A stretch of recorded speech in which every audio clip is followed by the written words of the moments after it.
to the podcast, everybody. Thank you so much for jumping on this week to listen. We have an exciting guest. Yes. I mean, thank you so much, sir. We have Scott Stripling with us, Dr. Scott Stripling. What do you prefer to go by? We wanted to make sure. Just Scott's fine. Just but Scott. Perfect. Unless Cool. if you think Doctor you're it getting is. more for your money, then you can say doctor. But For those of the people that are watching, we have a lot of our church watches, but then we even get people that just find us through YouTube as well and Sure. other podcast platforms.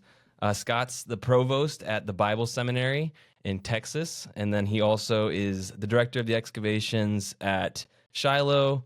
And is it AI or I? Is there a good way to pronounce it? well, the rest of the world says I, and the American world we tend to say AI. AI, yeah. But so either one, we kind of use it interchangeably. Yeah. The word I in Hebrew actually means ruin or destruction. And Yeah. of course, if you say AI these days, people will get a different idea. That's But, true. You think of Elon Musk. I was doing AI before it was cool. I'll just put Yeah. it that way. No, that's cool. So, I mean, I stole that right off your website to describe you to the people that are listening here today. So, no, we really do appreciate you giving us a little bit of your time to chat Sure. archaeology. I know they were talking to you while I was scrambling to figure out technology, but we really do just love diving into biblical archaeology. And we saw a bunch of the videos that you're a part of with Jim Scooter, and I was just like, I'm like #1 subscriber now. So I'm like, man, I was like, let me Cool. just message this guy and see what happens. And you were like, so kind to message right back. So thank you very much. We appreciate it. So Happy to do it. yeah, no, we have a bunch of things to go through, different just sites, and then obviously we just want to hear you talk. You have the knowledge and the wisdom over there. So if you don't mind, if you just explain for a little bit how you got into archaeology, the heart behind just why you're, I mean, I know you do a number of things outside of archaeology, but what got you to where you get to be the director at Shiloh and these other locations? So It's pretty impressive. I was an avid Bible reader and became a biblical studies major, became a pastor, also a professor, and had done a couple of graduate degrees. And I was obsessed with the background of the biblical text. I grew up hearing some things in church that I knew weren't right. I knew nobody was trying to intentionally mislead me. They just didn't know the answer either.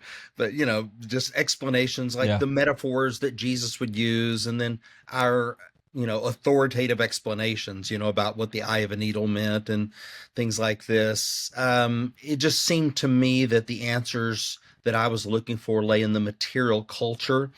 And so the deeper I got into it and started taking, some courses, making trips to the land of the Bible, getting involved in excavations, it really was something that not only did I have an interest in, but an aptitude for, Yeah. and I was ready to do doctoral work.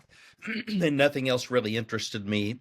I was already a seminary grad at that point, and I thought, how much finer can I split these theological hairs than we're already splitting them? As it is, it seems like we're spending a lot of time answering questions no one's asking, but present company excluded, of course. yes. But I thought, what I wanted to do was a PhD in ancient Near Eastern or biblical archaeology, and I thought I could contribute in a unique way, and that I had a unique skill set. And so, concomitant with those studies was my involvement in digs, and I sort of worked my way, kind of Yeah. as you would say, from janitor to the top of the company. And Yeah. since let's see, about 15 years ago, I took over as the director of excavations for Associates for Biblical Research, and have been able to excavate several really Yeah. interesting and important biblical sites. No, that's amazing. Yeah, like I said, we love this stuff because I think the reason, I mean, I kind of have it written here. The reason we get so excited is the evidence is just overwhelming, right? I mean, you guys get to touch it and see it and be there, and we're like, we just want to go. Yeah. So it's so stinking cool. What do you guys have before we move forward a little bit? Well, we're blessed, and let me get a commercial out of the way right quick before I forget. Yeah. There's a new study Bible that's only been out like 6 weeks, called cool. the Open Bible. I say new; it's the 50th anniversary, so it's the reintroduction of the Cool. Open Bible. But I'm one of the contributors Oh, sweet. to that, and Wow. I wrote a brand new. I mean, it is literally hot off the press, 6 weeks, Sweet. 50,000 word archaeological supplement Oh, for the cool. Open Bible. Wow. And so if people really want to know what is the latest, because finds are always changing, I would suggest that they get a hold of the Open Bible. They'll love it. Cool. It's a great study Bible, and the resources. Who publishes that one? It is Thomas Nelson Publishers, Thomas Nelson. Cool. HarperCollins. They can Awesome. buy, anywhere Yeah, you get readily Bibles. accessible. It's everywhere. Post link in bio. Yeah, we'll put the link there. That sounds cool. I mean, I'm a Bible nerd, so I'll have to order Oh, I one just now. ordered Oh yeah, right I you'll got, really like it. I got And a plus whole. I'll be able to afford, Christmas presents for my grandchildren. Everybody will buy one. That's awesome. No, that's so cool. No, yeah, we just absolutely love talking about this stuff. I mean, on this college's website, actually, it said you have experience doing a bunch of other things outside of it. I mean, I listed them out: pastor, principal, superintendent, professor, developmental director, teacher, coach. So you've done just a number of things that have led to where you're at now. I'm assuming. So Yeah, I mean, probably a lot of people can relate to this, how God weaves a tapestry, seemingly disparate experiences that you have along the way. When you get to a later stage in life, it all makes sense, that it's all woven into something that yeah, matters. And so, yeah, all those experiences have been super helpful because the people skills, the administrative skills, the fundraising skills, all those things that you need, those aptitudes that you develop, sort yeah, of like David at Adullam's cave. You sort of develop these things, not realizing a few yeah. years later how God's going to be using them, perhaps in a significant way. That's cool. That's exactly right. And I mean, it makes me think of that very same thing. Like God in each of these seasons was raising you up for something, preparing you for something else in the future that you didn't know you were going to need to be a part of. And we find ourselves here today. Like there's such a push for disproving the Bible and the Word of God and the authenticity of it. And God is raising up people like yourself to counter those things, to counter what culture is trying to do right now. And without all these years of experience, like you're the man for the job. And we get to pull from your wealth of knowledge and your experience because you weren't someone who, like you said, wanted to just talk about things that no one even is arguing about the answers to. You want to go to ground zero and find physical proof of what is a concept for many of us. And I think that's such a powerful tool to have. Well, it's a real privilege. I mean, for me and my team to be able to be in charge, the license is actually in my name. That's cool. And to be in charge of important biblical sites is pretty awesome, especially like at Shiloh where we are right now. We're like literally excavating the building of the tabernacle, the Holy of Holies, where the Ark of the Covenant sat for centuries. And it's a long, hard, grind of process, but you kind of have to stop in the middle and realize this is really awesome, and we only get one shot at it because as an archaeologist, it's a destructive process what I do. And so in the process of excavating, I'm destroying the evidence and making it inaccessible to others. So if I don't ask the right questions from that evidence, then it can't be repeated and it's forever lost. And so I feel a great sense of responsibility to history to do it right. What is the so when you're over in Israel and a site like Shiloh opens up, there's other sites obviously that have not been excavated yet. I mean, we're 2,000 years after Christ. You would have thought by now everything would have been excavated. And I know there's funding and fundraising and just a number of things, and but wars, those little things, But pandemics, what for you, like what's the key for a site opening up and then you being able to be the one that jumps on that? Is that a big process, or is that something that you have like 4 or 5 ready to go that you're ready to go excavate? Well, I write about this in chapter 1 of my book, The Trowel and the Truth. Like, what's the whole process of getting permission to excavate at a site? It usually, like for me, it will start with my research interests, my research questions that I have. And my primary area of research focus is the conquest period and what we would call the late Bronze Age 2 period, around 1400 BC, let's say.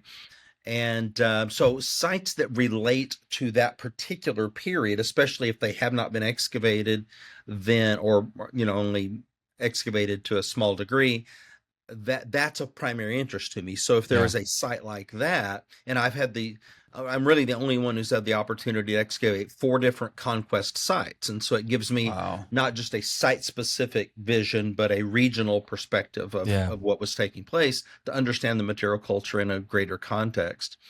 It starts with that. So if there's a site that falls within my primary research focus, Yeah. then if you already have relationships in place, I mean, the whole world works on relationships, but the Middle East especially. And so, you're going to have long-term relationships of trust with the Antiquities Authority and with, the local communities and stuff like that.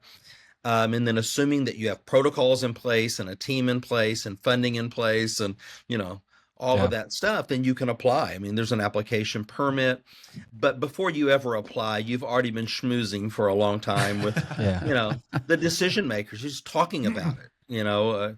How would y'all feel about us doing this? And is it mutually beneficial? And how would the local community, a group of Christians, for example, going to a Jewish community at Shiloh, how's everybody feel about this? And, it's a really interesting process and something that I'm pretty good at. In the case of Shiloh, though, it was really, really different because they really came to me. We'd been excavating for many years and we're coming to the end of that dig and had established friendships over the years at these nearby communities. And so really they had seen, the Antiquities Authority and the local community at Shiloh had seen the quality of work that we had done somewhat in obscurity. And they're the ones who initiated the conversation, how would you guys feel about coming to Shiloh? And of course, I was thrilled. Yeah. You're talking about the most important site in Israel outside Jerusalem. Wow. So that's how it came about. That's cool. How often do you guys, how many months of the year are you over there compared to stateside? I'm usually there about 7 weeks each summer. We're actually 5 weeks in the field of excavation. And then we accumulate during those 5 weeks. I know people are always interested in this, why don't you dig more? Or, why only 5 weeks? Well, number one, we have other, life commitments and jobs and, responsibilities, but we excavate an incredible amount of material during those 5 weeks. Every single day, about 2,000 pieces of pottery, hundreds of soil samples, and flints and radiocarbon material and skeletal remains, and it's just a tremendous amount. So it takes us the rest of the year to process all the finds through our protocols, do our scientific testing, prepare articles for publication. It's a protracted process. And I might throw it back at you and say, well, how many calories do you eat in a day? Well, 3,000 or whatever. Well, why don't you eat them all in one meal? Wouldn't that be more efficient? Well, you wouldn't be able to metabolize it. And it's that's cool. The same thing with the amount of information. So it works well to do it in seasons like we do. Now, if it's a salvage excavation, let's say a highway is going through and, there's a 6-month deadline, then I mean, you could do the whole thing in 6 months straight if you had to, but it works better this way. Cool. I was two things. One was like Shiloh, you guys go in, you're excavating, and then you head back out. Do you return later and then keep doing some more? Are you worried that things are disturbed or that there's... No, well, fortunately at Shiloh, we have no contamination, no vandalism or anything like that. The local community there's a massive security fence around the site, and there's about 5,000 local residents who guard it for me. That's awesome. And I mean, literally when we're in the field excavating, we leave our tools out overnight. Wow. It's just unheard of. Yeah. And believe me, every other site that I've worked at, we have to every day carry everything, put everything away. And yes, vandalism is a big concern, but Shiloh's an exception. It's not there. Do you think they want that excavated, like the local people, because it might bring in some tourism or it might bring in people to see it? That's part of it. You would think that Shiloh is a national park from the way that it's run, but it's not. It's actually the local community that has developed it there. And so there's a beautiful gift shop and restaurant and entrance and paths and, tour guides and all this that are available. We have hundreds of visitors every day, tourists coming by and tourist groups, which is so different from what we've experienced in the past. I mean, my team feels like they're sort of animals at the zoo, they're performing for the tourists as they come by. Well, And then all the YouTube stuff. You guys are and I YouTube mean, there stars as is well. like every single day, I have media that I have to Yeah. deal with, and Israeli media, international media, U.S. media, Yeah. and which is good. I mean, that means there's a lot of interest in what Yeah. we're doing, and that means the stakes are high. And the stakes are, do we have a reliable biblical text? Yeah. Right. No, 100%. Just give us a perspective of what it costs to go over there and do that, 5 weeks, like you said. Like, is that hundreds of thousands? Is that tens of thousands? What does that even cost? Yeah. So yeah, a dig season is going to cost my team somewhere between $400 to $500,000. Wow. And that's all inclusive. Yeah. Travel, Of stay. everything. So, but you think of all the stupid things people spend money on. 500,000 is, Oh, I mean, 100%. seriously. Yeah. Yeah. We're talking about history here. Yeah. Yeah. So, Definitely. I try to stay on the cutting edge of technology and innovation, and I'm just not going to excavate if I can't do it with excellence. And so, I want a budget. I go out and if I have to raise that budget so that all the toys and bells and whistles that I want.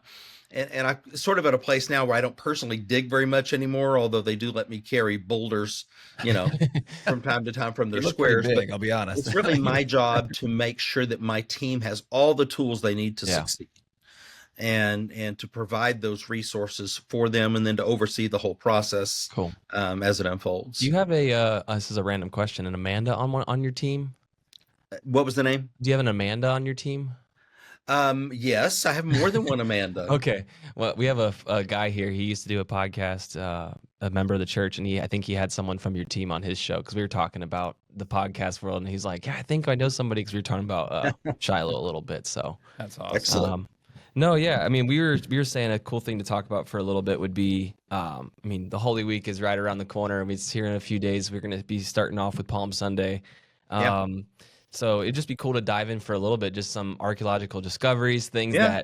that, not that like we are fully bought and we believe the Bible to be 100% true. Like we love it so much. That's why we love nerding into it. But some just finds that just show that, man, this stuff is irrefutable, right? Like, so I mean, I put down that if you don't mind chatting about is, I mean, obviously there's the Pilate inscription that is so huge. The Caiaphas, what's the word? Ossuary, all the different, yeah. So, is there any other things or just even those few that? Oh yeah, I mean yeah. it's endless. Let me say this: when I originally I said my research focus is the period of the conquest. Yeah. But to get to that, we go through levels. So I mean, Yeah. we're starting up here with Islamic remains, and then we're going through Byzantine remains, and then late Roman, and then early Roman, which is New Testament. Yeah. And then Hellenistic remains, then Persian, then Iron Age 2, Iron Age 1. And so the deeper you're going, the older the material's Yeah. getting. So I say that to say this: we go through the New Testament to get to, That's wild. my That's primary interest. digging Well, through I'm time, super interested in the New Testament stuff too. I mean, Yeah. I'm totally geeked out over that. And then I get off on all kinds of tangents. We're publishing we find really important stuff. And, of course, we publish all of that. And so it becomes really interesting. And it really does illuminate the biblical texts. But do you want me to talk a little bit about the Pilate and Caiaphas stuff? Or do you want me to just anything that kind of, I mean, it's just obviously for Christians, Holy Week is just, I mean, we try to make a big emphasis on it here with people just to stop and realize the weight of what the week means. And Yeah. I mean, there's some stuff towards the end too. We want to talk about Temple Mount a little bit, and it's like obviously Jesus goes there that week, which is all the epic things that happen there. So, Yeah. Well, whatever comes to mind when it comes to just the Easter story and everything. Well, let me preface it by saying that I have new peer-reviewed research on crucifixion that was just accepted last week for publication in a major journal. So the last 2 years, I've done a deep dive into crucifixion. Oh, cool. And so it turned, and if you check online, you'll see some brand new stuff that's been posted, interviews and talks that I've done very recently on that.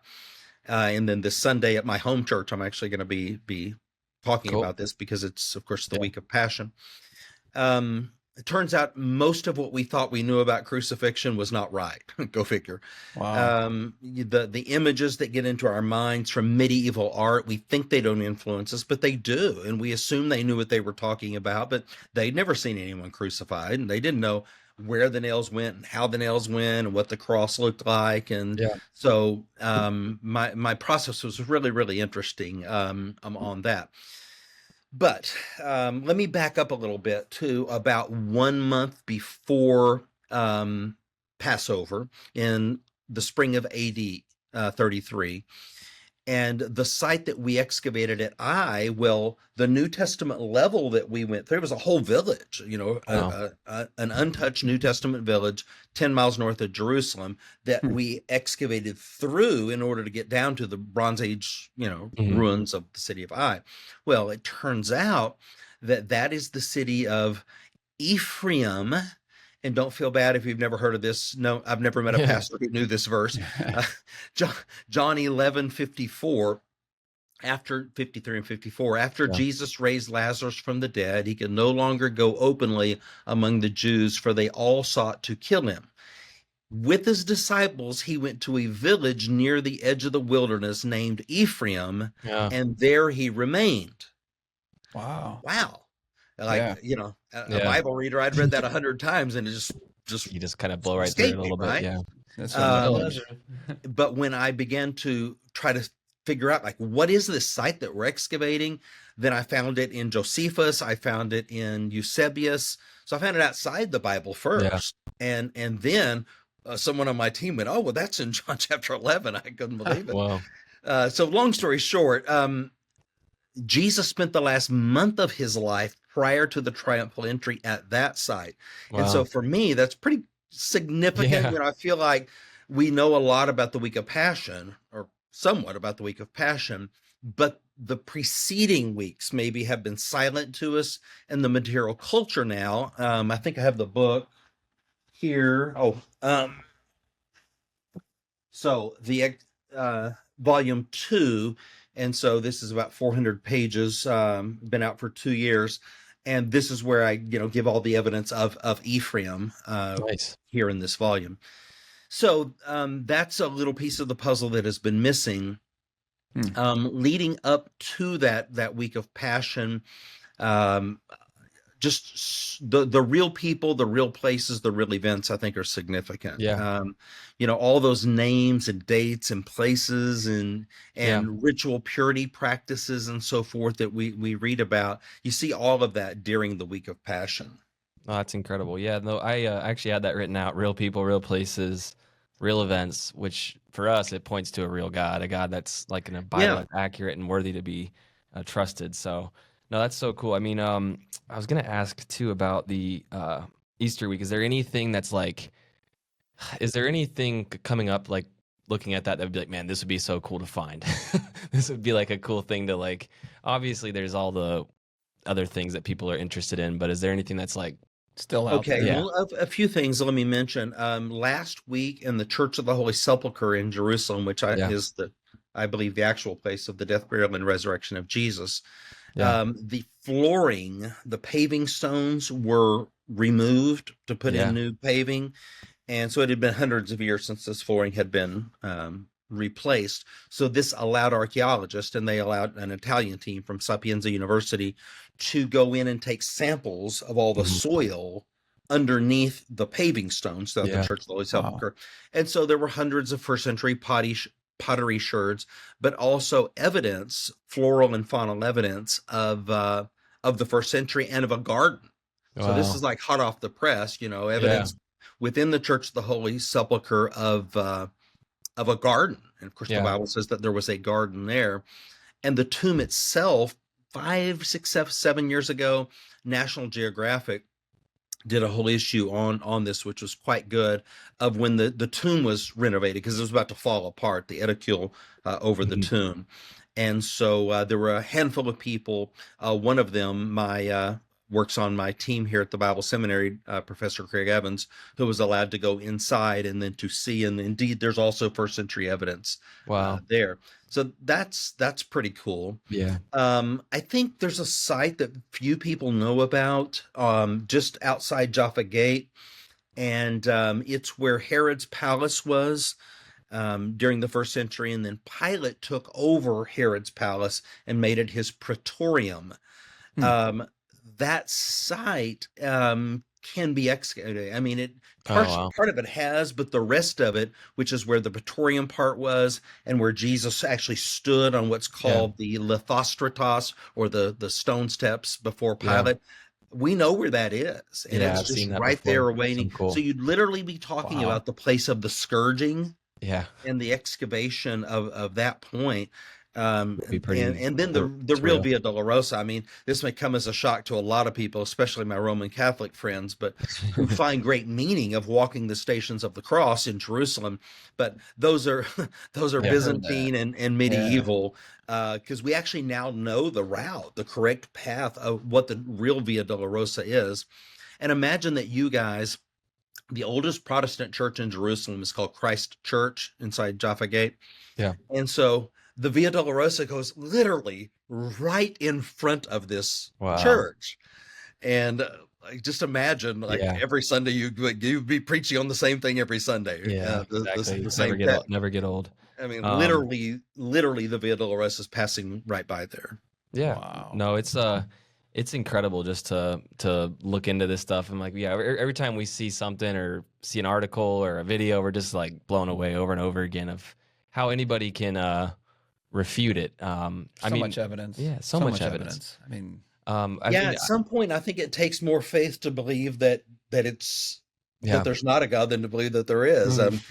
I think a fair-minded person would use what I would call synchronisms, a convergence between the archaeological data and the biblical text. And if I could show you dozens or hundreds, what about if I could show you thousands of synchronisms? At some point, a fair-minded person would have to say, we're dealing with a reliable historical source. Now, really interesting about that, one could give mental assent to the historicity of Jesus of Nazareth, for example, and not be a believer. I mean, I could show you as an archaeologist, I mean, I think I could show you beyond any reasonable doubt there was a historical Jesus. We know when he died, where he died, and how he died. Yeah. What I cannot prove to you is that he died in your place. Yeah. Right. See, that's a work of the Spirit. Yeah. And so that's what God's Spirit does in bringing someone to faith. We present evidence. And I was thinking about like Galatians, I think it's 3:13, where Paul says, "Oh, you foolish Galatians, who has bewitched you, before whose very eyes Jesus Christ was clearly portrayed as crucified."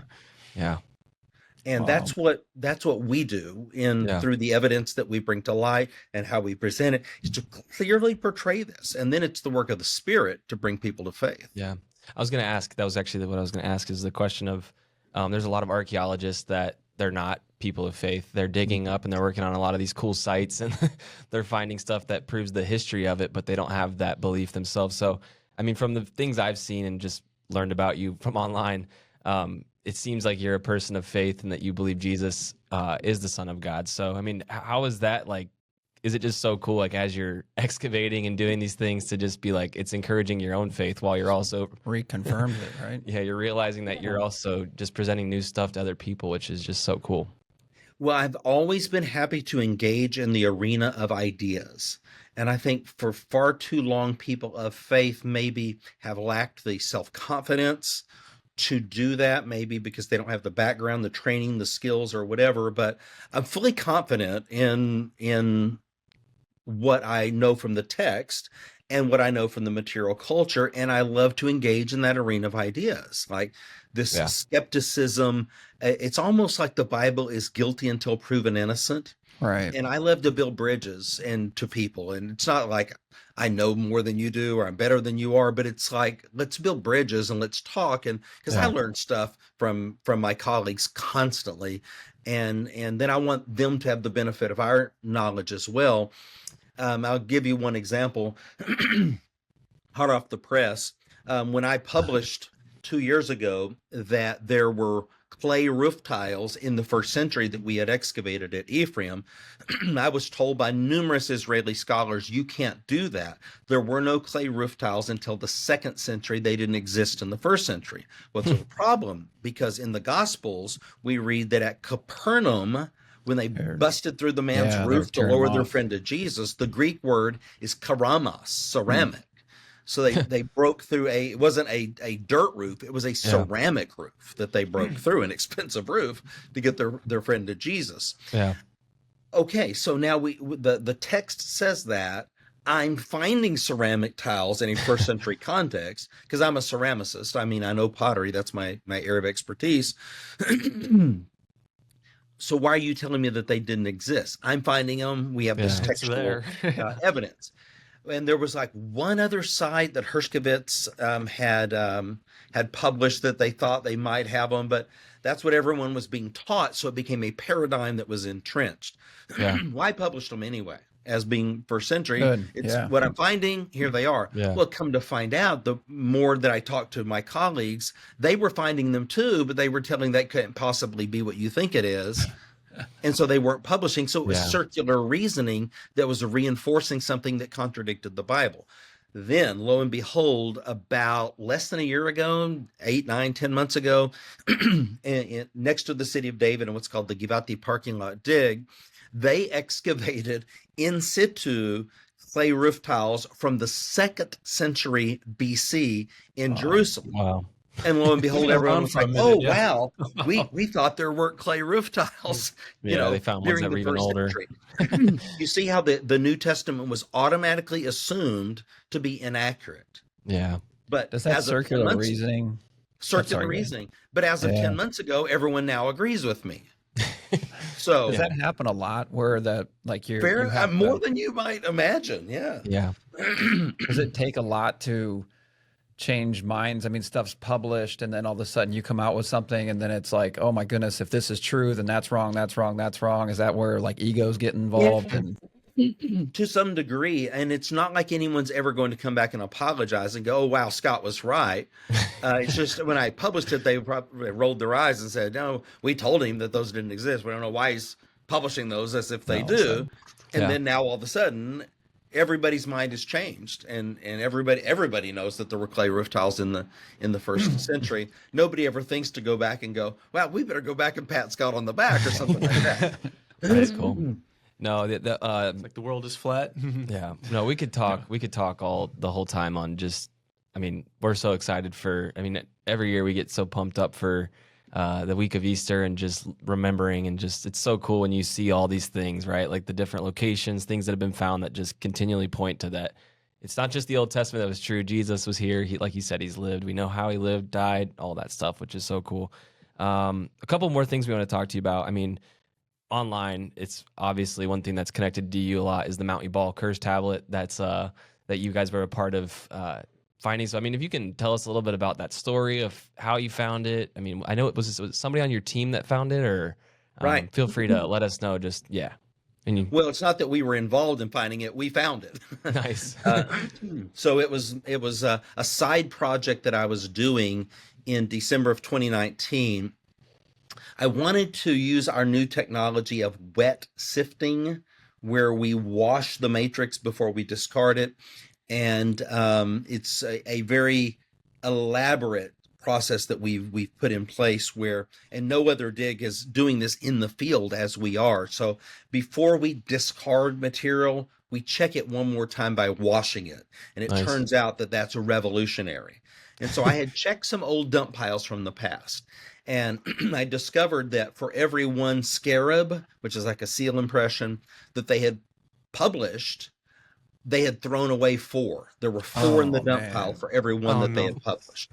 And I thought, wow, we've been throwing away 75% of the evidence in the past. And so we're not getting an accurate picture.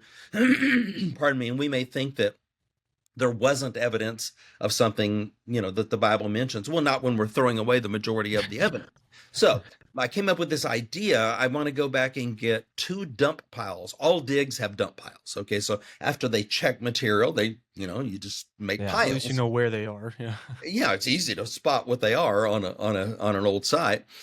And I want to go back and process the dump piles. And so I thought, got one at Shiloh because I have access to Shiloh from the previous dig there. Yeah. And then the one at Mount Ebal was very interesting to me because that's also a conquest site that could not be excavated right now because it's in a very sensitive area, but the garbage can be checked because this was this trash that was left behind. So in doing that is where we uncovered, as wet sifting revealed, this small lead tablet. And it was Frankie Snyder, who I just talked to on the phone this morning, a member of my team and really our most experienced wet sifter, and is the supervisor of our wet sifting at Shiloh. It was fortuitously, it was in her tray that the lead tablet was found. And so I remember she called me over and said, "Scott, you better come see this." And that's usually either really good or really bad. And so when I saw it, I knew immediately what it was. She knew immediately what it was. Abigail, my assistant director. I mean, we've seen hundreds of these. They're a known thing, defixios or cursed tablets. Yeah. The reason this was so interesting is because it was from the mountain of the curse, the biblical mountain of the curse, Mount Ebal, where the curses of the covenant were written and where Joshua had built an altar, and the material we were sifting came from that altar. That's crazy. So now we actually had evidence of literacy at a place where the Bible says that God told Joshua to read and write. Well, many skeptics, the whole documentary hypothesis that is the bane of my existence that has rotted so many seminaries, is all predicated on the fact that there was no alphabet with which they could have written, and that the Bible was redacted through a long process with a JEDP source that were later all put together. In other words, Moses didn't actually write the Pentateuch. Even though Jesus said he did, by the way. Moses didn't actually write the Pentateuch. So this challenged all that because there was an early proto-alphabetic script. And even the name Yahweh, the oldest mention that we have of the covenant name of God, and the word curse, Arur. And it was quite a complicated process, but that's the short version of it. I was going to say, did you find any legible writing, what it said on it? Any words left over? The challenge is it's what we call a proto-alphabetic script. Sometimes people call this Proto-Sinaitic or Proto-Canaanite. It's when the Egyptian hieroglyphs from Middle Egyptian, where you have about 700 hieroglyphs, they're morphing into phonetic symbols so that you end up with a 22 letter alphabet. So take the ox head, for example. It begins to morph into a Hebrew aleph, the first letter of the Hebrew alphabet. So it's in between languages or writing styles. Well, I wouldn't say in between. Well, transitional between those forms of writing. But I would liken it to, let's say, Old English. We have Old English, Middle English, Modern English. Yeah. And I actually have a master's degree in English, so I studied this a little bit. If you look up online, Caedmon's hymn, that's the oldest portion of English that we have, CAED, it's actually a Christian hymn from the 5th century. You'll only pick out a few words here and there that you'll even recognize. And that's English, okay? And then you have Middle English, say Chaucer's English, and you'll recognize most of that. And then you have, of course, Modern English. And then we have Texan, which is a more advanced version of the language on top of that. You have the same thing in Hebrew. So we talk about Paleo-Hebrew, which is biblical Hebrew. But the forerunner, the predecessor of Paleo-Hebrew, what Moses and Joshua wrote, was a script that would be unrecognizable to people in the later biblical period. Equal to, say, Old English. Cool. No, that's man, that stuff's so fascinating. I have some pictures that I'm gonna actually put up in the edit that will show people what we're talking about. So we could talk a lot too about Shiloh, but we already are at 36 minutes. I know we've kind of already hinted on it a little bit. Was there anything about Shiloh that you just kind of hadn't mentioned that we could? I can give you the 3 main highlights. If you have asked me back in 2016, Scott, in your perfect world, what are the 3 things that you would like to find at Shiloh?